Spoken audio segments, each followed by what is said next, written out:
Snow drifted quietly across the city park, settling on benches, pathways, and bare branches like whispered secrets.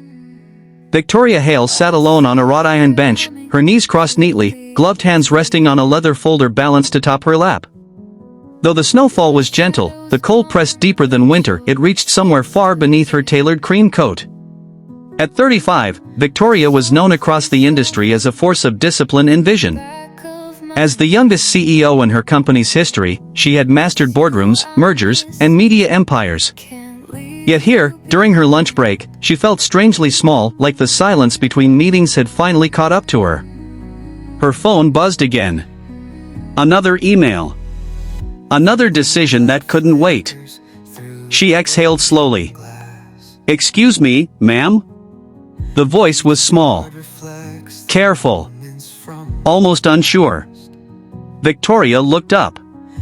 A little girl stood a few steps away, no older than 5. Wisps of blonde hair escaped a messy ponytail, her brown coat hanging loosely on her tiny frame. In one hand, she clutched a worn teddy bear whose fur had been loved thin. "Yes?" Victoria replied, instinctively softening her tone. The child tilted her head, studying her with unsettling seriousness. "Are you sad?" The question landed harder than expected. Victoria blinked. "What makes you think that?" The girl shrugged. "You look like my daddy does sometimes. Like you're holding something heavy." Victoria felt her throat tighten. Before she could respond, the girl added, "Are you lonely?" The word echoed. Victoria hesitated, then nodded faintly. "Sometimes." The girl smiled, not brightly, but with understanding far beyond her years.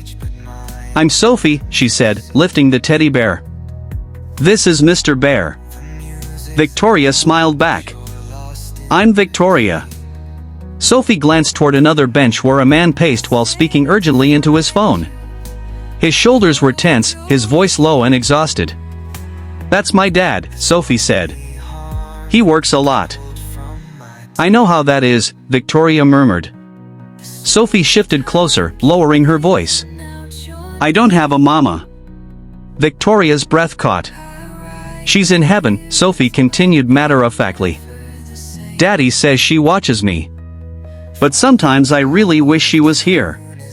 Victoria swallowed the ache rising in her chest. "I'm very sorry, sweetheart." "My daddy tries," Sophie said quickly, as if defending him. "But he doesn't know girl things. And he's always busy." She hesitated.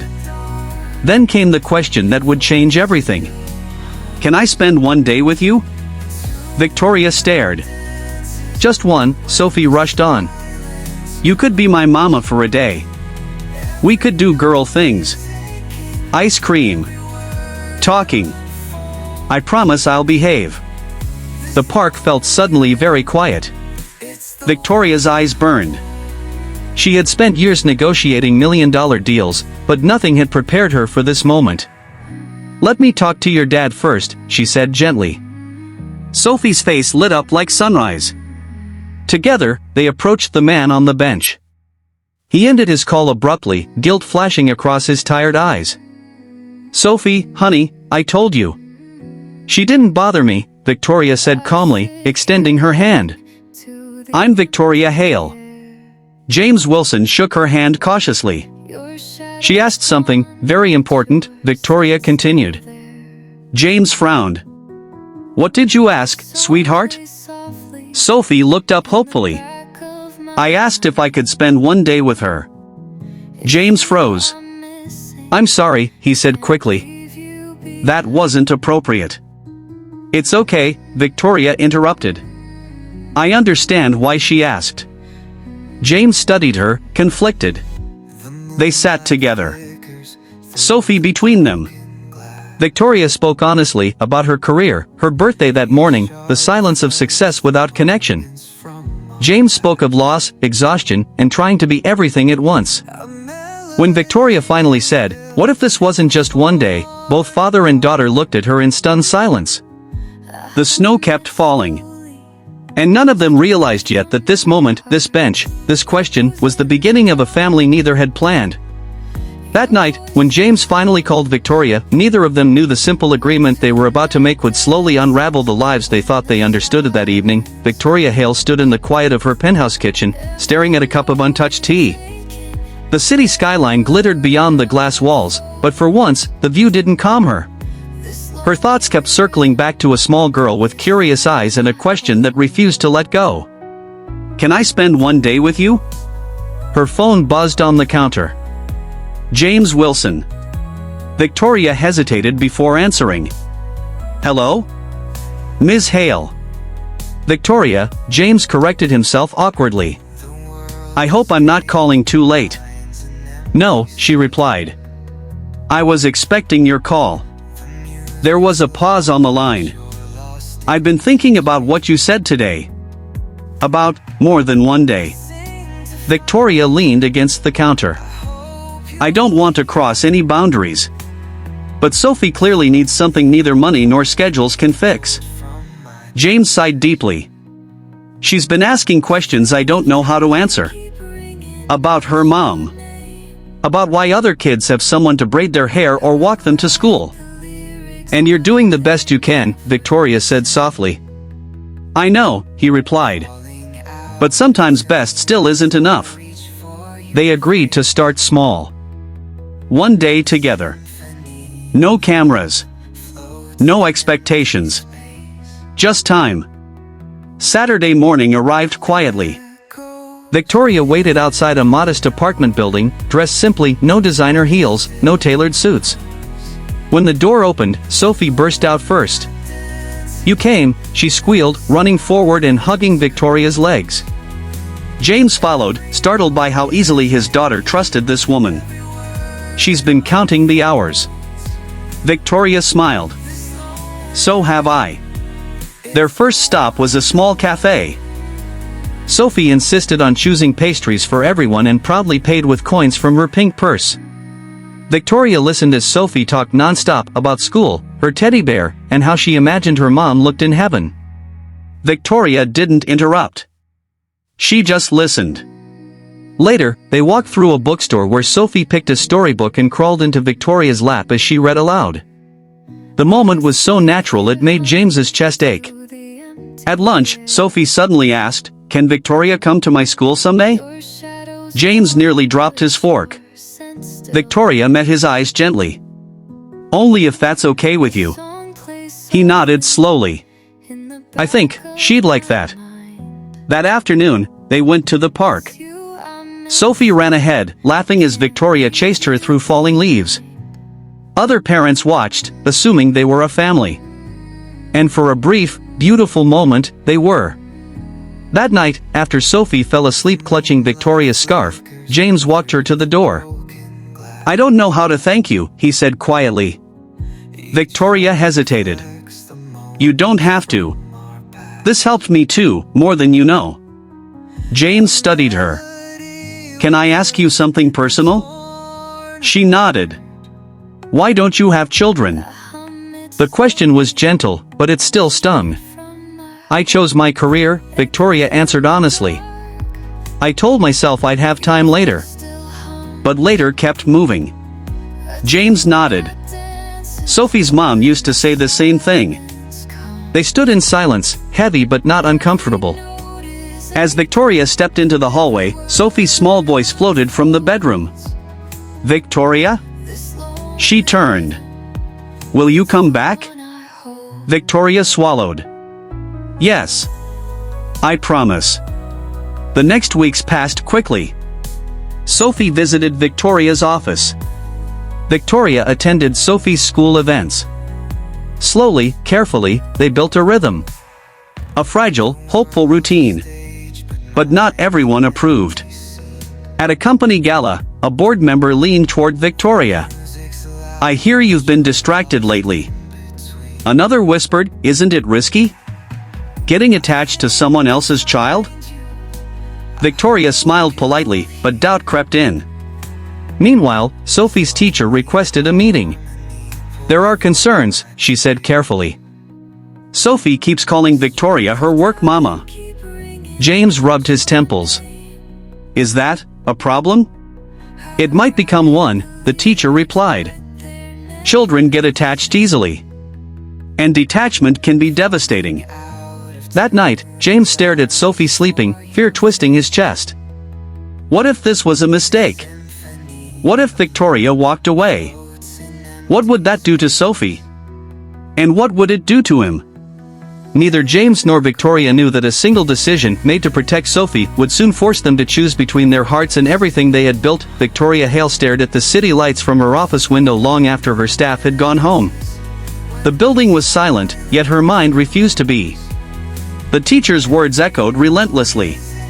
Children get attached easily. Detachment can be devastating. She pressed her fingers to her temple. Every board meeting, every contract negotiation suddenly felt smaller compared to the fragile little girl who now waited for her messages every night. Her phone buzzed. James, can we talk? Victoria replied immediately. They met at a quiet diner halfway between her penthouse and James's apartment. The place smelled of coffee and late-night comfort food. James looked exhausted, his shoulders slumped in a way that worried her. I didn't want Sophie to hear this, he began carefully. But I'm scared. Victoria nodded. So am I. She talks about you all the time, James continued. At school. At home. She tells people you're her almost mom. Victoria's chest tightened. James, I never meant to replace anyone. I know, he said quickly. And that's what scares me. What happens if this ends? What happens to her? Victoria stared down at her cup. I've asked myself the same question. They sat in silence, both knowing the truth neither wanted to say aloud. This can't be casual anymore, James finally said. Either we step back or we step forward. No half measures. Victoria swallowed. And what does forward look like to you? James hesitated. Stability. Consistency. Not disappearing when life gets complicated. Victoria closed her eyes briefly. Her entire life had been built on control, planning, exit strategies. This, whatever this was, terrified her because it couldn't be managed like a business deal. I don't know if I'm built for that, she admitted quietly. James nodded. Then we need to be honest before Sophie gets hurt. The next morning, Victoria sat across from her board of directors, trying to focus as quarterly projections flashed across the screen. But her attention fractured when the chairman cleared his throat. Victoria, your recent absences are being noticed. She straightened. My performance hasn't suffered. True, he replied calmly. But perception matters. Investors are asking questions. Another board member leaned forward. We've heard you're involved in a personal situation. Victoria's jaw tightened. My private life has no impact on my leadership. The chairman exchanged a glance with the others. That remains to be seen. Victoria left the meeting shaken. For the first time in years, her position felt fragile. That evening, she visited Sophie without warning. Sophie squealed when she saw her, running straight into her arms. You came! Victoria hugged her tightly, breathing in the familiar scent of soap and crayons. They sat on the floor coloring. Sophie hummed softly, content. Suddenly, Sophie looked up. Victoria? Yes, sweetheart? Are you gonna leave? The question sliced straight through her. Victoria forced a smile. Why would you think that? Sophie shrugged. People leave. Daddy says sometimes they don't mean to. Victoria's hands trembled slightly as she set down the crayon. Sophie, look at me. The little girl met her eyes. I don't know what the future looks like, Victoria said honestly. But I promise you this, I will. Never disappear without telling you. Sophie seemed to consider this, then nodded. Okay. But as Victoria stood to leave later that night, James followed her to the door. She's afraid, he said quietly. And so am I. Victoria hesitated. James, if I stay in her life, it can't be temporary. I know, he replied. That's why I need to ask you something. He took a deep breath. Would you consider being Sophie's legal guardian if something ever happened to me? Victoria froze. That's not something people ask casually, she whispered. I'm not asking casually, James said. I'm asking because she already sees you as home. The weight of his words pressed down on her chest. I need time, she said finally. James nodded. But don't take too long. She's already attached. Victoria walked out into the night, heart racing. At home, she opened a drawer she hadn't touched in years and pulled out an old ultrasound photo, one she'd never shown anyone. A future she once imagined, then buried. Tears slid silently down her cheeks. Victoria didn't know it yet, but the decision she was about to make for Sophie would put her career, her reputation, and her guarded heart on a collision course with everything she feared losing. Victoria didn't sleep that night. She lay awake in her penthouse bedroom, staring at the ceiling while the city hummed far below. James's question echoed in her mind, heavy and inescapable. Would you consider being Sophie's legal guardian if something ever happened to me? It wasn't just a question. It was trust. Responsibility. Permanence.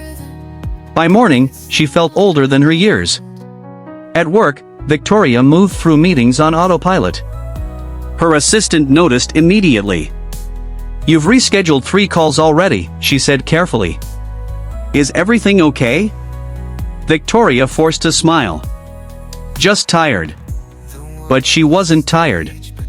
She was conflicted. Later that afternoon, she was summoned to an emergency board meeting. The tone of the email alone made her stomach tighten. Inside the conference room, the atmosphere was cold, professional, measured, unforgiving.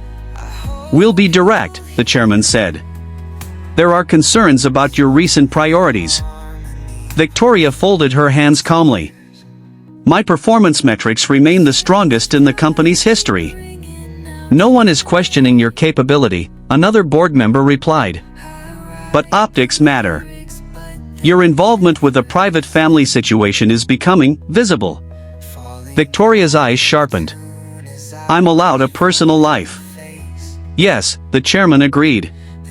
But not one that risks public scrutiny. Investors prefer stability. Victoria stood. I am stability. A long silence followed. We're asking you to refocus, the chairman said carefully. Or we'll be forced to reconsider leadership structure. Victoria understood the message clearly. Choose carefully. That evening, she arrived at James's apartment unannounced. James opened the door, surprised. Victoria? I needed to see Sophie, she said honestly. Sophie came running, wrapping her arms around Victoria's waist. You came back. Victoria knelt and hugged her tightly, blinking back tears. They sat together on the couch, Sophie nestled between them. Victoria read her a story while James watched quietly, noticing the way Sophie leaned into her without hesitation. When Sophie finally fell asleep, James spoke softly. You look like you've been fighting something all day. Victoria nodded. I have. She told him everything, the board's pressure, the warnings, the unspoken ultimatum. James exhaled slowly. I never wanted to put you in this position. You didn't, Victoria replied. I walked into it willingly. He hesitated. And my question? Victoria closed her eyes briefly. It scared me. Not because I don't care, but because I care more than I ever expected. James looked at her steadily. I wouldn't ask if I didn't trust you completely. Victoria swallowed. James. I've spent my life building walls. Sophie walked through them without asking permission. That's what kids do, he said gently. Victoria looked toward the bedroom where Sophie slept. If I say yes, everything changes. James nodded. For all of us. Victoria stood and walked to the window, staring out at the streetlights. She thought of lonely birthdays, empty penthouses, and boardroom victories that echoed hollowly. Then she thought of Sophie's laughter. I don't want to be someone who shows up and disappears, Victoria said.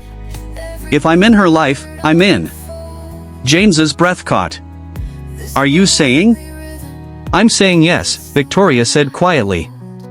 If something happens to you, I will be there for her. Fully. James closed his eyes, emotion flooding his face. Thank you. But before the moment could settle, Victoria's phone buzzed sharply. She glanced at the screen and her heart dropped. A news alert. CEO Victoria Hale under scrutiny for unprofessional personal entanglements, sources say. James read the headline over her shoulder. This is about us? Victoria nodded slowly. They've decided to force my hand. James frowned.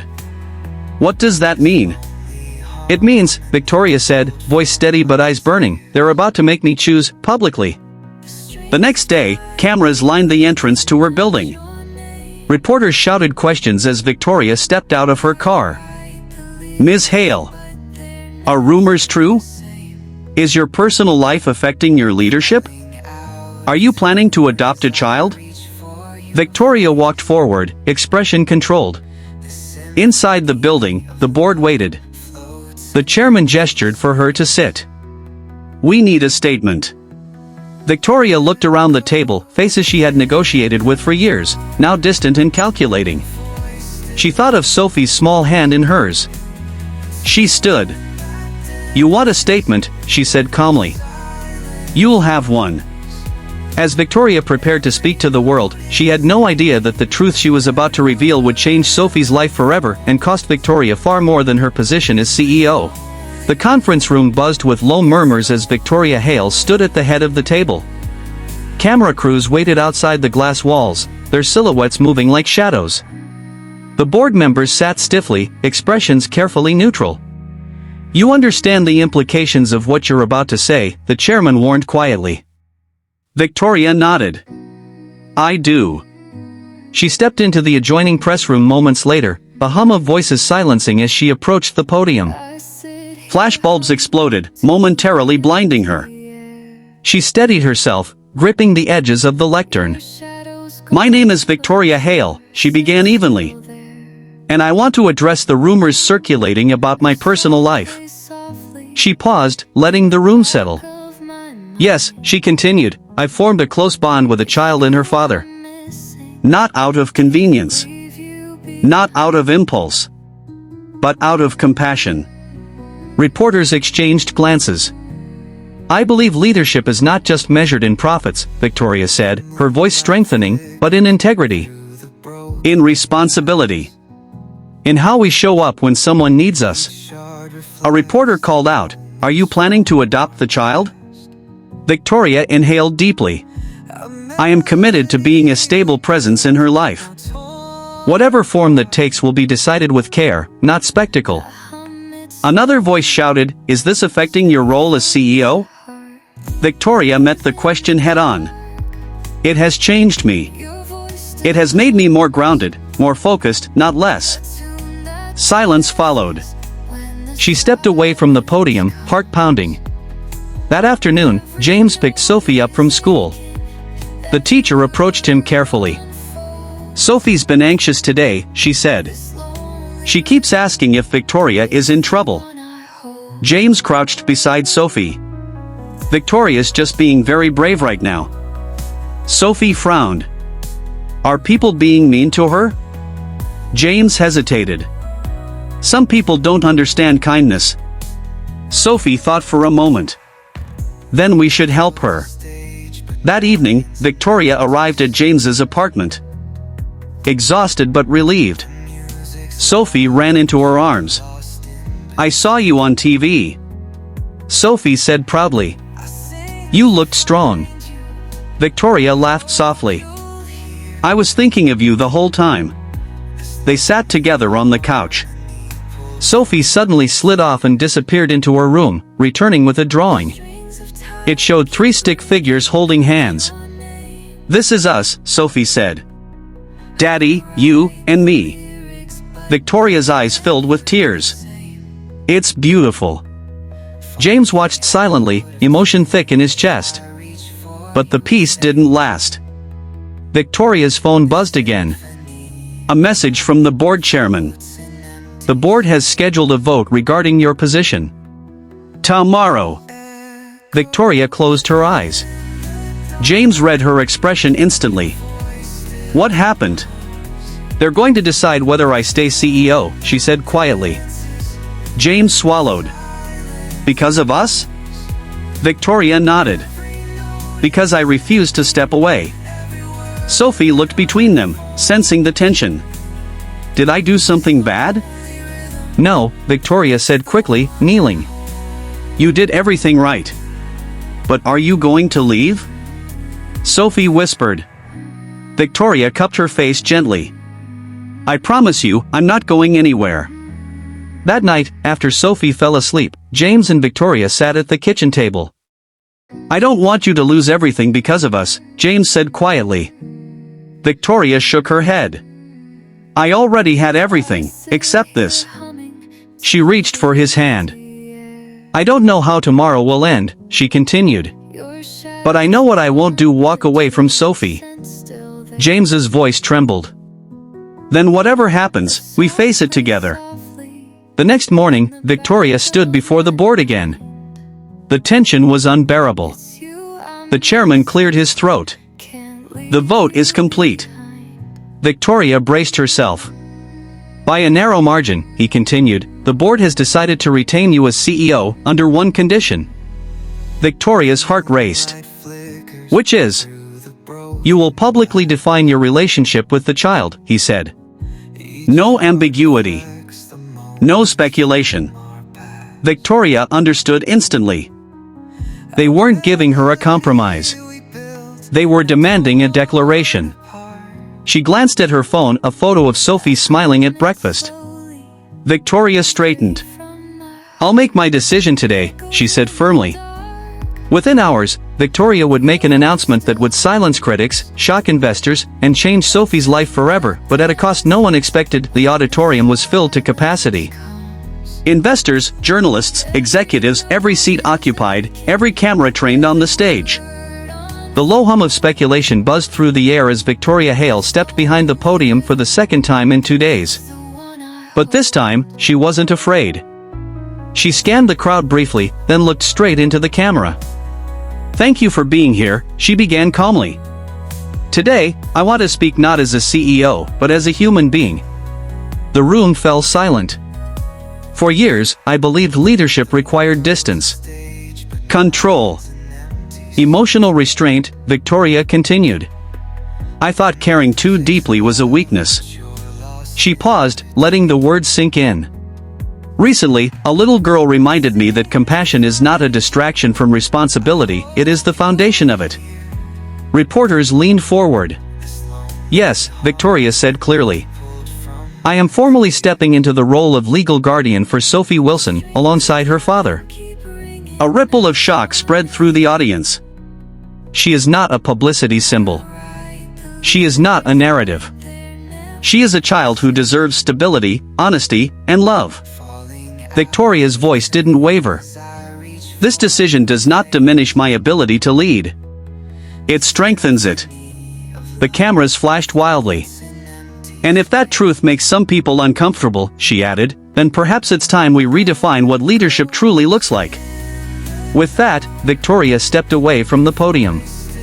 Across the city, James sat on the couch with Sophie, the television muted but images flashing across the screen.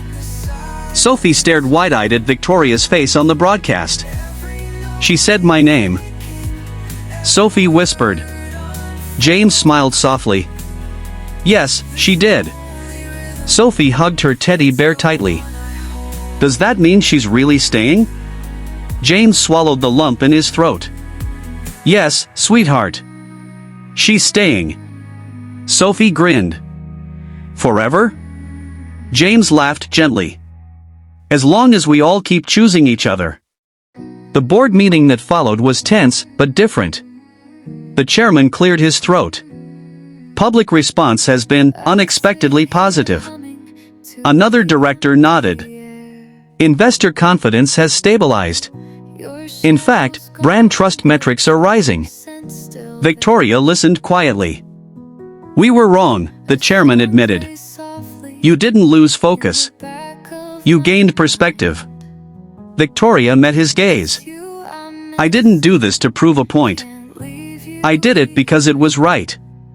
The chairman nodded slowly. "Then we stand with you."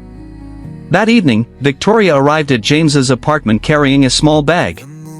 Sophie rushed into her arms before she could even close the door. "You came back again," Sophie said happily. "I always will," Victoria replied. James noticed the bag. "Is that?" Victoria smiled.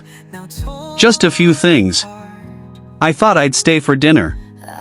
If that's okay." James's eyes softened. "More than okay." They cooked together, burning the garlic bread, laughing when Sophie insisted on stirring everything. The apartment felt warmer than it ever had. Later, Sophie curled up between them on the couch, already half asleep. "Victoria," she murmured. "Yes, love?" "You're not my mama from heaven," Sophie said drowsily. "But you're my mama here." Victoria's chest tightened. She kissed Sophie's forehead gently. "I'm honored." When Sophie finally drifted off, James spoke quietly. "You didn't just change her life," he said. "You changed mine." Victoria shook her head. "You gave me something I didn't know I needed." James hesitated. "We don't have to rush anything. But I'm glad we're doing this together." Victoria smiled. "So am I." Weeks later, Sophie stood between them at the park, the same park where everything had begun. She held both their hands, swinging them happily. Victoria looked around at the ordinary, beautiful moment and felt something settle in her chest, peace. Not because her life was perfect, but because it was finally full. Glowing star final hook/ending line. Sometimes family doesn't come from plans or promises, but from a single brave question, asked by a child who only wanted to be loved. The symphony of love floats in empty space.